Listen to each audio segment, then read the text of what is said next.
ચાલો મિત્રો આપણે સૌથી પહેલા તો પત્ર લેખન કરીશું મિત્રો, વિનંતી પત્ર કઈ રીતે લખવો સ્ટેપ બાય સ્ટેપ સારી રીતે આપણે સમજીશું. ત્યારબાદ આપણે ભણીશું મિત્રો સંક્ષેપીકરણ. તો સૌથી પહેલા જો મિત્રો અહીંયા પ્રશ્ન તમારા આવી રીતના આપવામાં આવશે, બરોબર.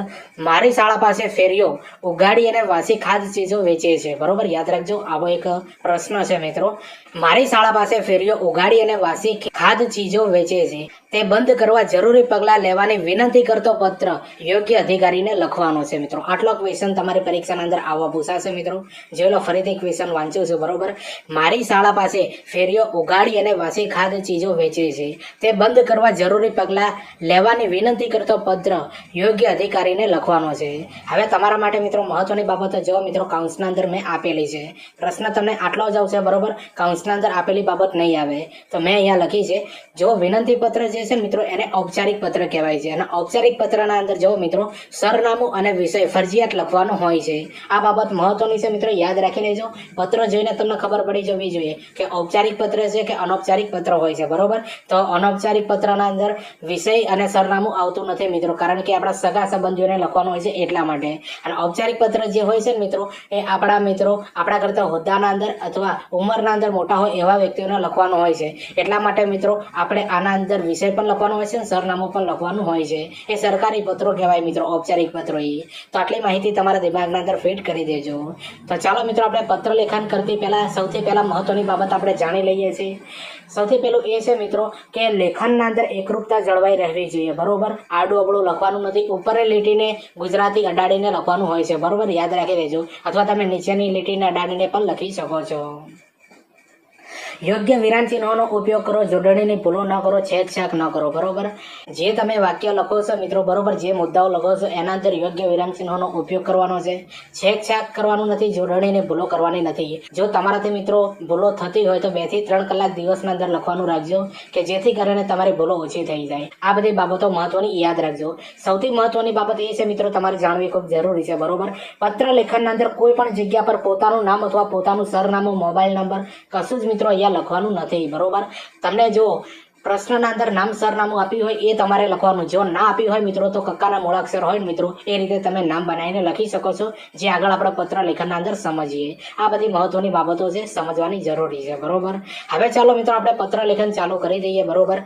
આ પત્ર જે છે મિત્રો વિનંતી કરતો પત્ર છે, બરોબર. તમને મેં અગાઉ સમજાવી દીધું. તો સૌથી પહેલા જો મિત્રો પત્ર જે લખે છે એનું જમણી બાજુના અંદર એનું નામ ને સરનામું આવે છે. તમને ખબર છે મિત્રો જો કે જે આ પ્રશ્ન આપ્યો છે એના અંદર નામ સરનામું આપ્યું નથી. જે પ્રશ્ન છે એ જ આના અંદર લખેલો છે, બરોબર. જે પ્રોબ્લેમ છે, બરોબર, જે વિનંતી કરવાની છે એ જ ખાલી આના અંદર આપેલું છે. તો સૌથી પહેલા જો મિત્રો કક્કાના અંદરથી તમે નામ આપી શકો છો, બરોબર. કખ ગ શિક્ષક, શિક્ષકનું નામ આપ્યું. અબ ક શાળા, બરોબર, શાળાનું પણ નામ આપ્યું, કારણ કે શાળાની બહાર આ પ્રોબ્લેમ છે એટલા માટે. અબ ક શાળા લખ્યા બાદ મિત્રો તમારે અલ્પ વિરામ કરવાનું છે. સરનામું 1 કર્યા બાદ મિત્રો તમારે અલ્પ વિરામ કરવાનું છે, બરોબર. પછી તારીખ લખવાની. તારીખ મેં લખી છે 30/5/2026. તમને જે યોગ્ય લાગે એ તારીખ તમે લખી શકો છો મિત્રો, બરોબર. આના અંદર કોઈ પ્રોબ્લેમ નહીં થાય. હવે નીચે મિત્રો ડાબી બાજુના અંદર જેને આપણે પત્ર મોકલવાનો છે એનું સરનામું આપણે લખીશું. પ્રતિ કરવાનું, ત્યારબાદ અલ્પ વિરામ કરવાનું. પછી જે યોગ્ય જે અધિકારી છે એને આપણે સંબોધવાના છે મિત્રો, મ્યુનિસિપલ કમિશનર શ્રી, બરોબર. યાદ રાખજો, મ્યુનિસિપલ કમિશનર શ્રી. પછી અલ્પ વિરામ કરવાનું. પછી ત્યાં અમદાવાદ લખવાનું, બરોબર. કોઈ પણ સિટી તમે મોટી લખી શકો. અમદાવાદ કરીને મિત્રો પૂર્ણ વિરામ કરી દેવાનું, બરોબર. તો જુઓ મિત્રો સરનામું આટલું લખવાનું. આના અંદર બિલકુલ પણ ભૂલો કરવાની નથી. કઈ જગ્યા ઉપર અલ્પ વિરામ કરવાનું છે, કઈ જગ્યા પર પૂર્ણ વિરામ કરવાનું, બિલકુલ ભૂલ કરતા નહીં મિત્રો. આના અંદર તમારો 1 અથવા 1.5 માર્ક્સ તમારો કપાઈ જશે મિત્રો, બરોબર. સરનામાના અંદર જો પૂર્ણ વિરામ અલ્પ વિરામ કરવાના અંદર ભૂલ કરી તો, બરોબર. તો આ મિત્રો સરનામું કઈ રીતે લખવાનું એ તમને ખબર પડી ગઈ, બરોબર. હવે નીચે મિત્રો આપણે આગળ સમજીએ, બરોબર. તમને ખબર છે મિત્રો આ ઔપચારિક પત્ર છે. તો ઔપચારિક પત્રના અંદર આપણે વિષય લખવાનો છે ફરજિયાત. અનૌપચારિક પત્રના અંદર આપણે વિષય લખવાનો નથી. આ બાબત મેં અગાઉ જેટલા પણ પત્રો ઉપર આપણે 5 જેવા વિડીયો બનાવ્યા છે એના અંદર ડિટેલના અંદર આ બધી માહિતી આપેલી છે, બરોબર. તો ચાલો મિત્રો આપણે શરૂ કરી દઈએ. વિષય લખવાનો છે, બરોબર. ઉગાડી અને વાસી ખાદ્ય ચીજો વેચાતી બંધ કરવા બાબત. આવો તમારે સબ્જેક્ટ વિષય આપી દેવાનો, બરોબર. ઉગાડી અને વાસી ખાદ્ય ચીજો વેચાતી બંધ કરવા બાબત. હવે મિત્રો જો પત્ર લખવાની આપણે શરૂઆત કરવાની છે. આ રીતે તમે શરૂઆત કરી શકો છો. તો ચાલો મિત્રો આપણે હવે પત્ર લખવાની શરૂઆત કરી દઈએ. ઉપરોક્ત વિષય પરત્વે જણાવવાનું કે અમારી શાળાની બહાર વાસી અને ઉગાડી ખાદ્ય ચીજો વેચાતી હોય છે, તે બંધ કરવાની આપની ફરજ હોવા છતાં કોર્પોરેશન તરફથી કોઈ પણ પગલાં ભરાતા નથી.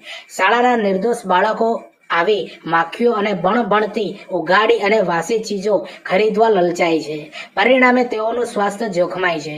શાળાના આચાર્ય, શિક્ષકો અને કેટલાક વાલીઓ ફેરિયાઓને આ અંગે કહે છે, પરંતુ તેની ફેરિયા ઉપર અસર થતી નથી. શાળા શરૂ થાય તે પહેલા અને શાળા છૂટી જાય ત્યારે તેઓ ત્યાં અચૂક આવીને ઊભા રહી જાય છે. તો જો મિત્રો, જે પ્રશ્ન છે, જે પ્રોબ્લેમ છે મિત્રો, જે વિનંતી તમારે કરવાની છે એ તમે આ રીતે લખવાની છે, બરોબર.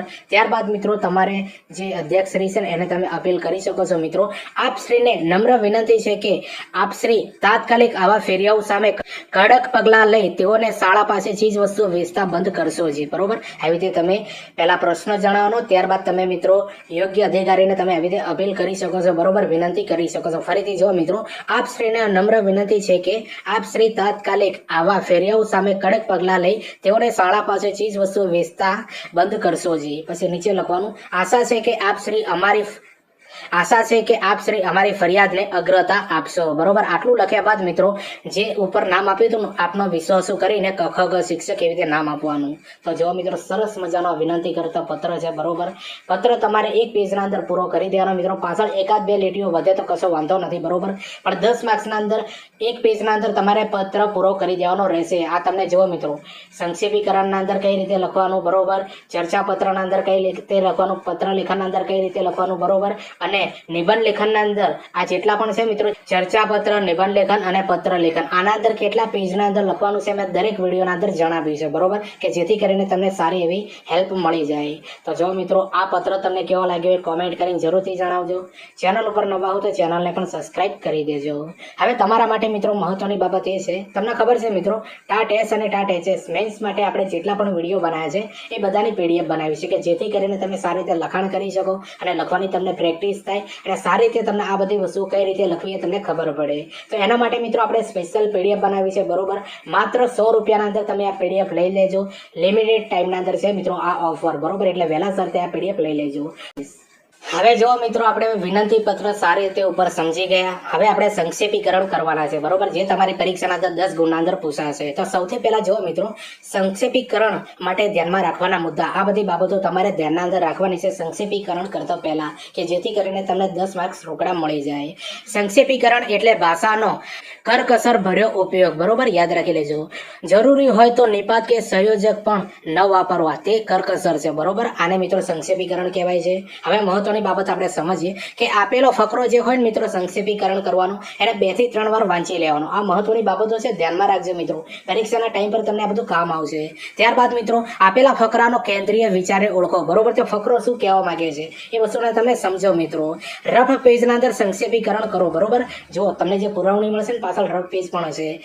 લખવાના અંદર જો સંક્ષેપીકરણ કરવાના અંદર 100% ભૂલ થતી હોય એટલે રફ કામ પહેલા કરી દેવાનું, પાછળ કઈ રીતે લખવું, શું વિચાર આવે છે, બરોબર, વિચારના અનુરૂપ તમારે કઈ રીતે લખવું, એટલે રફ કામ કરી લેવાનું.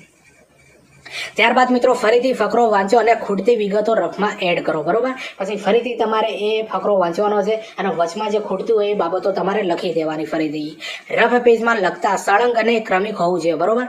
રફ પેજના અંદર તમે જે લખો છો ને મિત્રો, અને જે ફકરાના અંદર જે ક્રમિક જે બાબતો આપી, ક્રમિક અને સળંગ હોવી જોઈએ મિત્રો, જેનાથી તમે સંક્ષેપ કરવાનો છે ને ક્રમિક અને સળંગ હોવો જોઈએ મિત્રો, આડો અવળો ન હોવો જોઈએ. ઉપરનો વિચાર નીચે નથી લખવાનો, નીચેનો વિચાર ઉપર નથી લખવાનો, એટલે આને કહેવાય મિત્રો ક્રમિક, બરોબર, યાદ રાખી લેજો. અને બીજી મહત્વની બાબત મિત્રો અહીંયા આપી છે કે 1/3 ભાગમાં સંક્ષેપીકરણ કરવાનો અર્થ એ બિલકુલ નથી કે કોપી પેસ્ટ કરીને 1/3 કરી નાખો, બરોબર. જો આ સંક્ષેપીકરણ જે છે મિત્રો, એ તમે જે ધોરણ 10 ના અંદર લખતા હતા ને, ઉપર 2 લીટી, વચ્ચેની 1 લીટી, નીચેની 1 લીટી લખીને આપણે પૂરું કરી દો, એવું નથી મિત્રો. આના અંદર તમારે આખો ફકરો વાંચવાનો છે, એનો વિચાર શું છે સમજવાનો છે, અને તમારી ભાષાના અંદર મિત્રો 1/3 ના અંદર સંક્ષેપીકરણ કરવાનું છે, બરોબર, કે જેથી કરીને તમને સારા એવા માર્ક્સ મળી જાય. હવે આગળ મિત્રો આપણે સમજીએ, બરોબર. મુદ્દાઓ આપેલા છે કે કેન્દ્રીયવર્તી વિચારોને ઓળખી અગત્યના મુદ્દાઓ લખવા, જે તમને હું સમજાયું. પછી ઉદાહરણો, વાર્તાલાપ અને પ્રસંગો લખવા નહીં મિત્રો, યાદ રાખજો.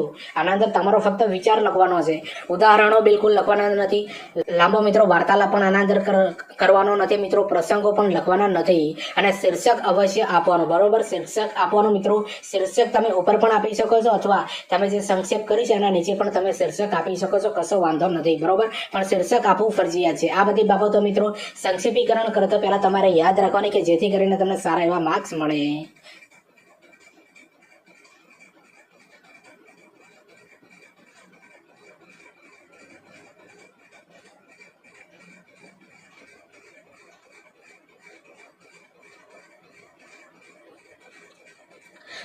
તો જો મિત્રો તમારા સામે એક આ ફકરો આપ્યો છે બરોબર, જેનું આપણે સંક્ષેપીકરણ કરવાનું છે. જો ફકરાના અંદર આપ્યું છે આપેલા ગદ્યનું 1/3 ના અંદર સંક્ષેપીકરણ કરો.